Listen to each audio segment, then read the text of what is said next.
محمد کس کو کہتے ہیں؟ آل محمد کس کو کہتے ہیں؟ جب سارے انبیاء کے کمالات کہ آپ اشرف الانبیاء سارے کمالات سے نبوت اور رسالت سرکار میں موجود ہے، جب سارے کمالات محمدیت منتشر ہوتے ہیں، بکھرتے ہیں، تو آل محمد کہلاتے ہیں۔ یہ ہے علی، یہ ہے سیدہ، یہ ہے حسن، یہ ہے حسین۔ جب منتشر ہوتے ہیں تو آپ انگلی سے بتائیں، جب کمالات محمدیت منتشر ہوتے ہیں تو آل محمد کہلاتے ہیں، اور جب سارے کمالات ایک مقام پر جمع ہو جاتے ہیں تو محمد کہلاتے ہیں۔ نعرہ تکبیر، سب بولو نعرہ رسالت، نعرہ حیدری، اللہ اکبر۔ یہ ہے علی، یہ ہے علی، بھائی بھتیجے کو نہ سمجھنا، علی یہ ہے جان رسول، روح رسول، روح روان رسول، سبحان اللہ۔ یہ ہے جو تعلق علی سے ہے، اسی تو یہی تو وجہ جب مکہ فتح ہوا اور آپ خانے کعبے میں داخل ہوئے، 10,000 صحابہ کرام جو قابل سب تکریم ہے، باعث تعظیم ہے، وہ سب ہاتھ باندھے کھڑے تھے سامنے، صفے باندھے۔ حضور نے دیکھا اور دیکھ کر آپ نے علی کو بلایا، سنے گا الفاظ اور اس کے معنی اور حقیقت تک پہنچے خدا تک۔ علی کو بلایا، بتوں کو دیکھا، یہ زیادہ ان کے لیے علی کو یہ ہوا تھا کہ رسول کے ہاتھ میں چھڑی تھی، جو نیچے نیچے مجھ سے ان کو توڑ دیا تھا، جہاں آپ کا ہاتھ جاتا تھا تو علی سے مجبوری کو کہا کہ تم توڑ دو میرے کاندھے میں بادشاہ نے۔ تو علی نے نہیں کہا اور کسی صحابی نے نہیں کہا، حضور آپ کو کاندھے میں چڑھانے کی کسی کی کیا ضرورت ہے؟ ہم فاتح بن کر آئے ہیں، سیڑھیاں لاتے ہیں، شہر ہے، سیڑھی لاتے ہیں، ہم توڑ دیں گے، آپ بیٹھے۔ علی کی کیا ضرورت؟ مگر یہ خباثت کہاں جائے؟ انہیں تو علی کو گرانا ہے۔ علی کو بلایا، بتوں پر نظر ڈالی اور مولا سے کیا کہا، تمام صحابہ کرام کو دیکھا، یہ نفسیاتی معاملہ، اور دیکھ کر علی سے کہا کہ علی ان کو گرا دے، علی ان کو توڑ دے، علی ان بتوں کو گرا دے۔ میں کروں گا مولا، آپ کہہ رہے ہیں کہ گرا دے، جو زمین پر بیٹھ کر انگلی کے اشارے سے چاند کے ٹکڑے کر سکتا ہے، کیا وہ ان بتوں کو انگلی کے اشارے سے نہیں گرا سکتا؟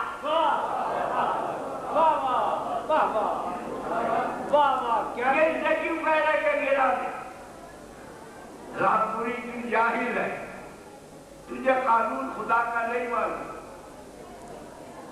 میں کسی کو توڑنے کے لیے نہیں آیا ہوں، میرا منصب توڑنا نہیں ہے، میرا منصب ٹوٹے کو جوڑنا ہے، میرا منصب گرے کو اٹھانا ہے، میرا منصب نہیں۔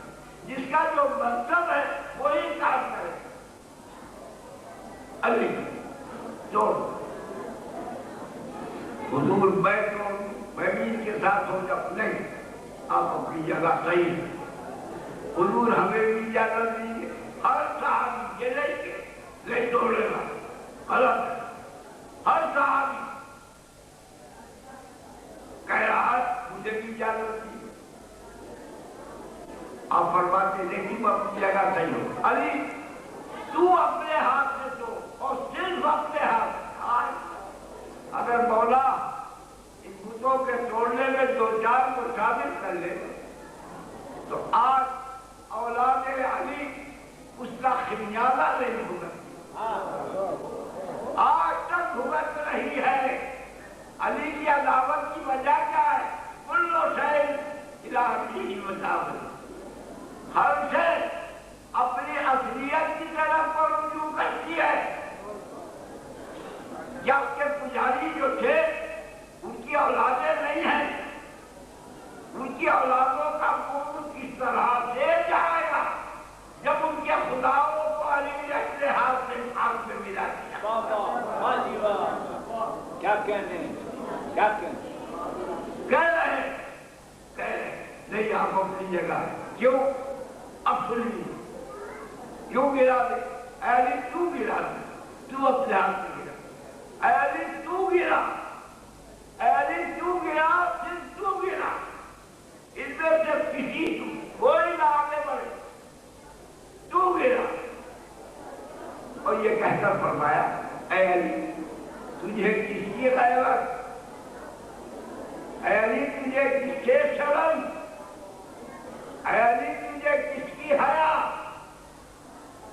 اے علی تجھے کس کی محبت، اے علی تجھے کس کی مروت. میں جانتا ہوں کہ 360 خداؤں میں سے بتوں میں سے کبھی نہ تو نے کسی کو پوجا ہے نہ تیرے باپ کا آگے پوجا.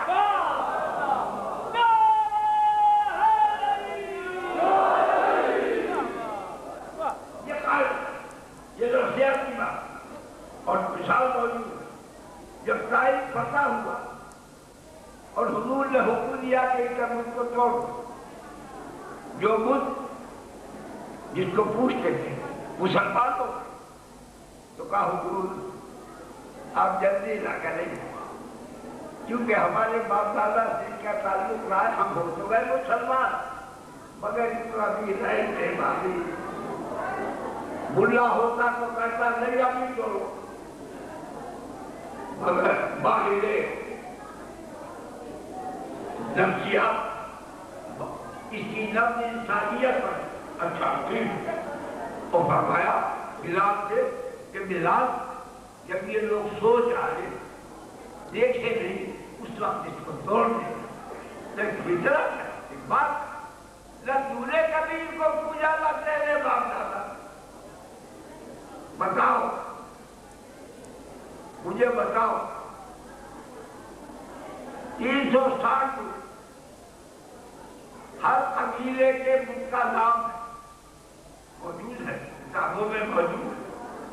بلا قبیلہ اس کے بت کا یہ نام، بلا قبیلے کے بت کا یہ نام. مگر میں پوچھتا ہوں خدا کے واسطے یہ بتاؤ کہ بنی ہاشم کے بت کا کیا نام تھا؟ تلاش کرو کہ بنی ہاشم تو سب سے بڑا قبیلہ ہے عرب سے، منزل ہے، بادشاہت کا مقام رکھتا ہے.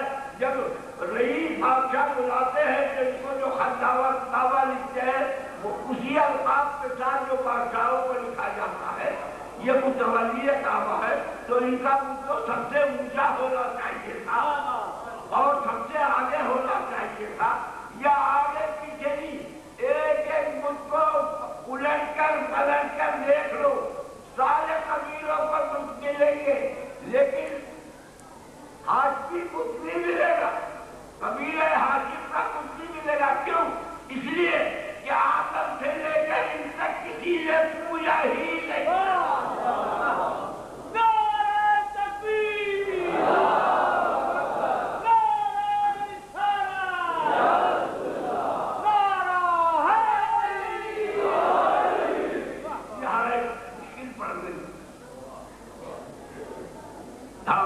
ذرا میں پانی پی لوں پھر تجھے نعرہ ماروں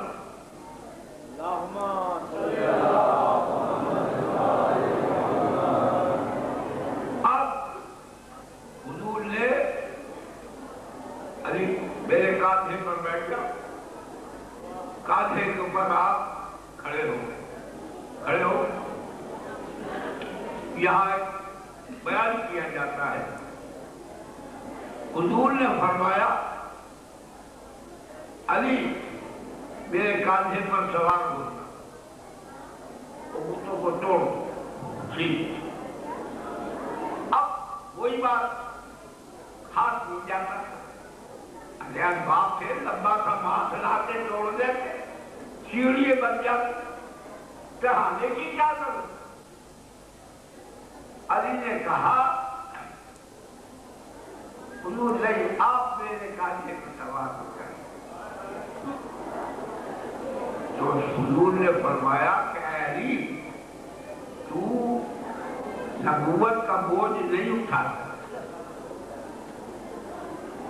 میں تیرا بوجھ تو اٹھا لوں گا تو نبوت کا بوجھ نہیں اٹھا سکتا بس اتنی بات نہیں اتنی سی بات نہیں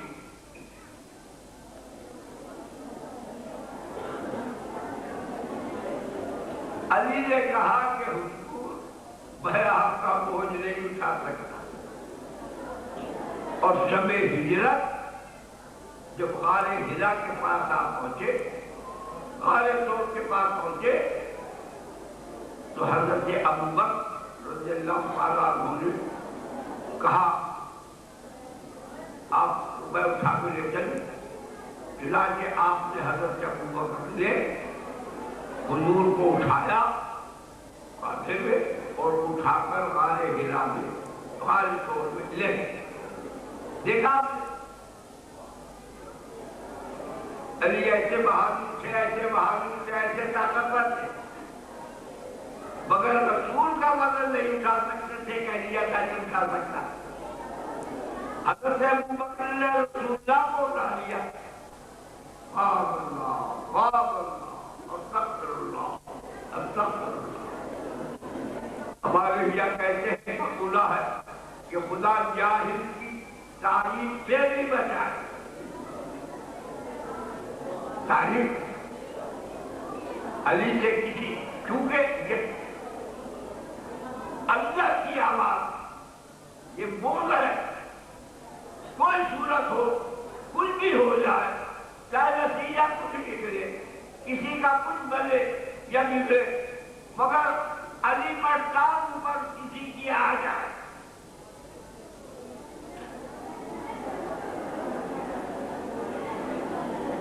اور ہو رہی سن رہے اور حیرت ہے مجھے کہ کہنے والا تو چلو کہہ رہا ہے تعداد ہے مگر ہر تقریر میں 150 بندے ہوتے ہیں اس 150 میں سے کوئی ایسا نہیں جو اس بدنام کی زبان کو روکے ارے کیا بکرے ہے تو حضرت ابوبکر کی اس سے زیادہ کیا توہین کرے گا تو حضرت ابوبکر کی تعریف تو لے کر اس سے زیادہ حضرت ابوبکر کی اور کیا توہین ہوگی تو نے ابوبکر کو کہاں لا کر کھڑا کیا کوئی نہیں کرتا بجائے اس کے نعرے والا ہے اب سبحان اللہ کہہ رہے وہ کہہ رہا ہے دیکھو علی نے نہیں اٹھایا انہوں نے اٹھائی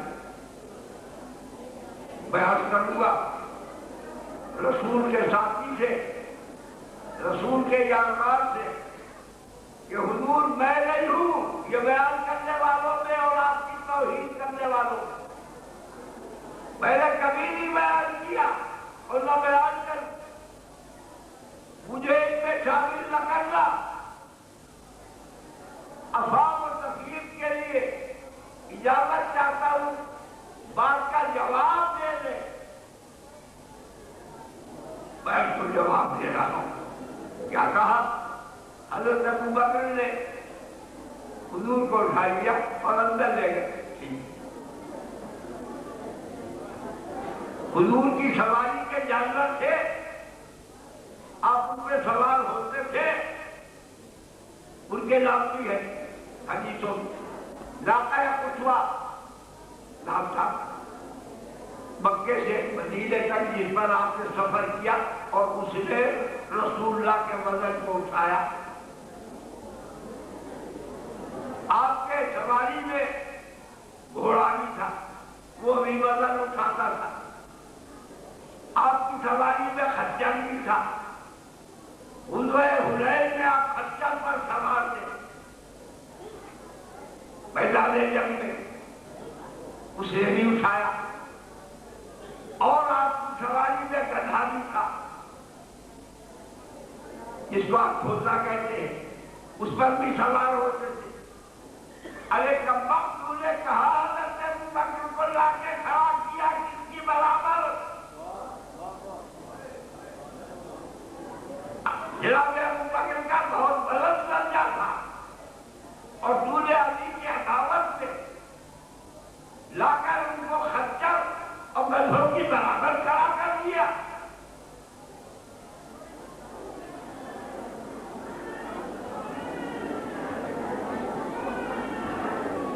انہوں نے اٹھا دیا. یہ بھی اٹھاتے اگر کمال ہے جو اس کا بھی کمال ہوگا مگر نہیں نہ حضور کیا اٹھانا حضور کو اٹھانا تو جانوروں کا بھی کام تھا. حضور کو کسی کا اٹھانا کمال نہیں تھا بلکہ حضور کا کسی کو کاندھے پر اٹھانا کمال تھا. اور قیامت کے لیے کمال. چنانچہ کاندھے کے اوپر آپ سوار اور فرماتے ہیں کہ علی ان کو گرا دے. آپ نے سن لیا ایک جواب. جانتے ہیں کہ علی کو نہ مرمت کسی کی نہ شرم کسی اس سے تعلق ہی نہیں رہا ہے نہ اس کا نہ اس کے باپ کا نہ دادا کا آدم تک. اب دوسری بات میں کہوں گا گرا دے اپنے ہاتھ سے گرا. علی گرا رہے ہیں. کیوں کہا کہ تو گرا؟ جانتے ہیں قانون قدرت میں جانتا ہوں. علی تو اپنے ہاتھ سے ان کو گرا تو گرا. ارے تو گرا.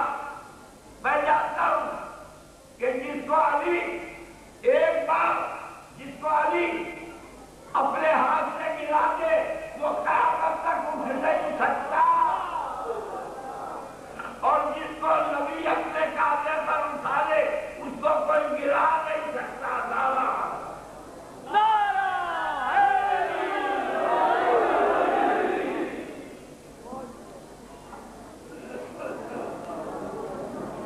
گرا اٹھا رہے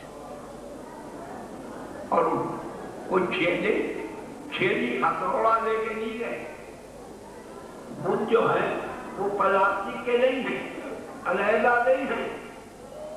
خانے کعبے کی دیوار جو بنی ہے اسی میں تراشے ہوئے بت ہے. اگر اس کو کوئی توڑتا ہے تو دیوار کعبہ کے پتھر ان کے ساتھ آتے ہیں اور اگر چھوڑتا ہے تو اس کا ریزہ لایا جاتا ہے. ایک خصوصیت یہ بھی ابھی شہری ہتھیرے سے نہیں توڑ رہے بلکہ یہ حالت ہے کہ جس بت کی ناک پکڑی ہاتھ لگایا وہی ہاتھ میں آ گیا نیچے پھینک دیا. جس بت کو ہاتھ لگایا وہی ہاتھ میں آ گیا نیچے پھینک دیا. سارے بت پھینک دیے جدا کر دیے مگر کیا مجال تھی کہ دیوار کعبے کا کوئی ذرہ بت کے ساتھ آتا یا بت کا ذرہ کعبے کی دیوار میں رہ جاتا. جب اس صفائی سے توڑا تو آپ نے وہیں پر فاروق اعظم کا خطاب پا لیا. علی تم تو فاروق اعظم ہے. توڑ گرا دی. کیوں؟ یہ سمجھ میں نہیں آئی کہ ہاتھ لگایا توڑنے کی ضرورت نہیں پڑی. ذرا سوچ لے آ جائے گی سمجھ. علی ہے یہ کون ہے؟ قرآن ناطق ہے. اور قرآن کی میں نے پہلے بھی بیان کیا تھا یہ صفت ہے. دیوار کعبہ بھی یوں شکل صفت ہے. لو هذا القرآن على جبل لرأيته خاشعا متصدعا من خشية الله.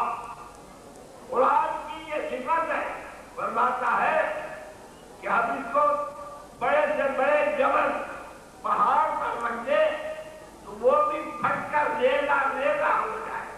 جب قرآن صادق کی یہ صفت ہے کہ جب وہ بس ہوتا پتھر سے تو پتھر کو توڑ دیتا ہے. تو علی جو قرآن ناطق ہے اس کی بھی یہی صفت تھی کہ جب پتھر کو ہاتھ لگا پتھر ریلا ریلا. تو حضرات محترم اب توڑ دیجیے گران. اب آپ فرماتے ہیں علی تم کہاں ہو؟ 10,000 صحابہ کرام خیر سن رہے. تمام مکہ باہر دروازے پر کھڑا. اے علی تم کہاں ہو؟ کہا حضور. رات بھی میں نے اشارہ کیا تھا. علی تم کہاں ہو؟ کہا حضور. تفسیر کا تو وقت نہیں جو بتاؤں کہ کہاں ہوں.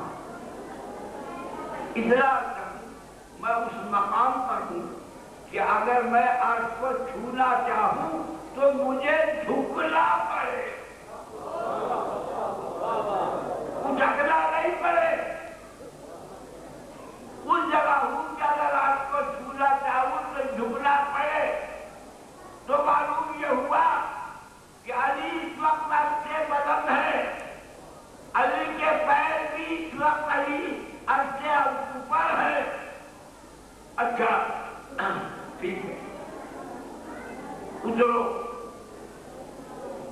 ہاں حضور کرتا ہوں. علی اترو. اترتا ہوں. اترتے نہیں اترتا ہوں. اترتا ہوں. حضور فرماتے اترو. جبریل بڑھ آگے. جبریل آگے بڑھا. ادھر سے پھر آواز آتی ہے جبریل ہٹ جا. ہٹ جا اس وقت. مجھے فوٹو لینے دے. میں ذرا تصویر تو کھینچ لوں. مصور قدرت تصویر کھینچتا ہے تاکہ قیامت تک یہ سند رہے امت کے واسطے. مصور فطرت سے تصویر کھینچی.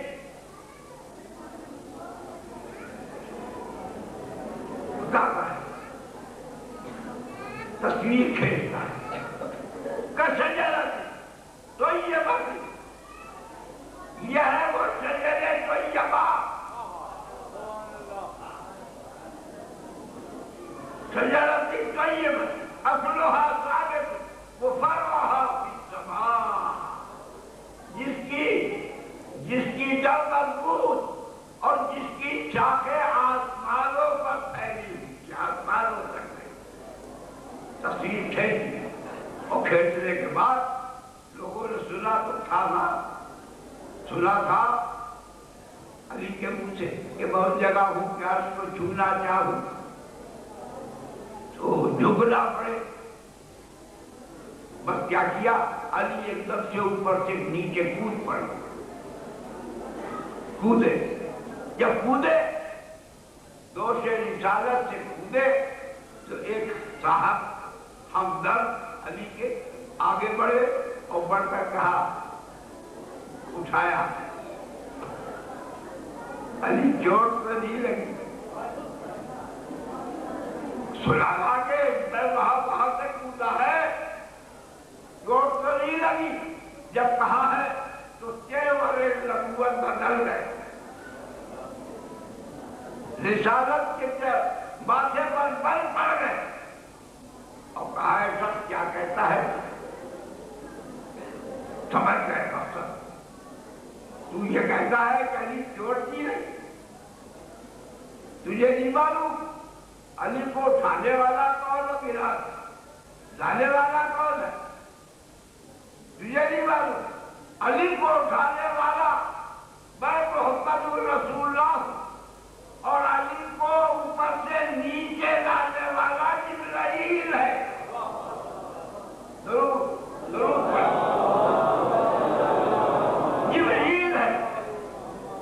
یہ جبرائیل کیوں ہے؟ اس لیے ہے، اس واسطے ہے کہ یہ منصب جبرائیل کا تھا، قرآن کو اوپر سے نیچے لانے کا منصب جبرائیل کا تھا۔ جب قرآن ثابت کو لایا اس کا منصب تھا، تو قرآن ناطق بغیر جبرائیل کے کیسے آ جاتا؟ حضرات محترم، ڈرتا ہوں کہ زیادہ وقت نہ ہو جائے۔ امام علیہ السلام مدینے سے رخصت ہوئے، راستے میں چل دیے، وہ عراق کی گرمی کوئی مہینہ ہو، میں نے تو دسمبر اور جنوری میں گزاری۔ میں جا کر ہوٹل میں ٹھہرا، مگر پانی پیاس لیا۔ دسمبر جنوری میں گرمی کے عالم میں کیا حال ہو، بچے ساتھ ہیں، پانی کی مشکلیں لدے ہوئے ہیں، لوہیں چل رہی ہیں، گرم ریت رڑ رہی ہے۔ آئے ایک مقام پر پہنچے، وہاں حضرت حر سے ملاقات، اور وہ تم حر اچھا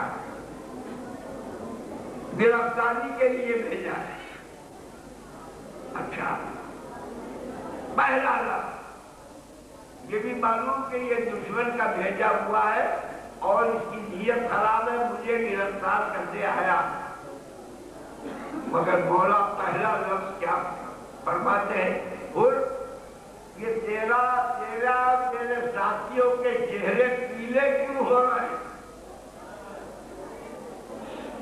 کہا حضور کئی منزلیں ہو گئی ہیں، ہمیں پانی نہیں ملا ہے۔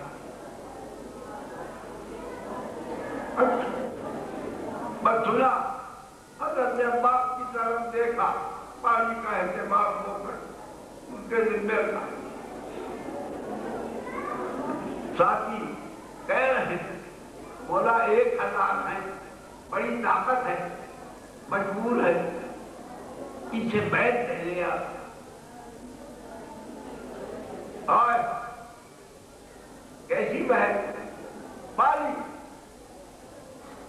حضرت عباس آئے اور مشکو کے منہ کھول دی، جس کو ایک کوزے کی تھی، دونوں کوزے ان کے سامنے پیش کی، سیراب ہو اور مشکو کا منہ باندھ دے رہے۔ حسین دیکھ رہے اور دیکھ کر فرمایا عباس پانی پلا دیا سب کو؟ کہا ہاں سرکار میں نے پانی پلا دیا۔ کہا اس کے جانور کو بھی پلایا؟ کہا مولا نہیں معلوم کہاں پانی ملے، بچوں کا ساتھ ہے، تھوڑا پانی باقی رہا ہے۔ آپ نے فرمایا کہ عباس میرے بچوں کا خدا حافظ ہے، یہ مجھ سے نہیں ہو سکتا کہ انسان پانی پیے اور جانور پیاسے رہے۔